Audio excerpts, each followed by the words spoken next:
Hey, what's happening, guys? Hope you're having a good weekend out here. It's fairly cool, but still pretty sweaty day here in Washington, D.C. I'm here at the Trump Hotel. I want to thank everybody who stepped up to do $20 plus recurring monthly donations. Very helpful. We're up to 17 now, so we need 3 more to get a $200 bonus from Paul. If we can get this whole thing, it's about a third or a fourth of our total monthly operating budget, so it would be very helpful at this time.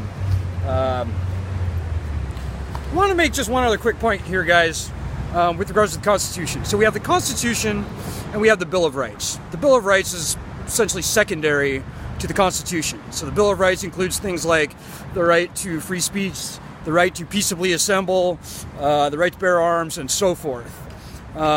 Quite important freedoms, I think you would agree. However, bankruptcy rights are listed not in the Bill of Rights, but in the actual body of the Constitution, where the founders give Congress its powers. Not only that, on the list of powers that is given to Congress, the requirement for a uniform system of bankruptcies is almost at the top of the list. It's ahead of the power to declare war, ahead of the power to form an army and a navy, ahead of the power to coin currency, even ahead of the power to create a judiciary.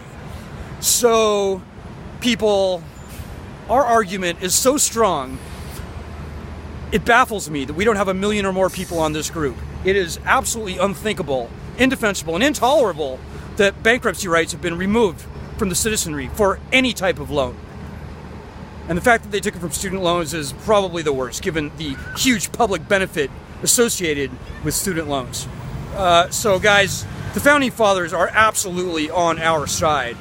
I know a lot of you are reluctant, and you know, strangely, I think a lot of that reluctance stems from the fact that bankruptcy rights are so fundamental that we really shouldn't even have to fight for something as unpleasant and unpopular and stigmatizing as filing for bankruptcy clearly is. But nevertheless, guys, this is the world we find ourselves in, and it's time for many more of you to start getting your knuckles dirty and start throwing some punches here, folks. This is very important. It's a fight we can only win. We went on 60 Minutes years ago.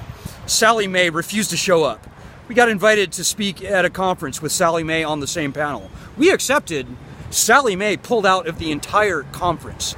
And it's not just Sallie Mae we're talking about, people. It's Sallie Mae, it's the banks, it's investment people, it's even the federal government, up to and including the Department of Education and the Department of Treasury. Nevertheless, we are absolutely correct for the reasons that I mentioned. The rights that we're fighting for are more fundamental to our Constitution than even every freedom listed on the Bill of Rights. So just remember that. All right, guys, I'm going to leave it there for now. But seriously, think about it. This is your fight. Nobody else is going to fight it for you. So take it seriously.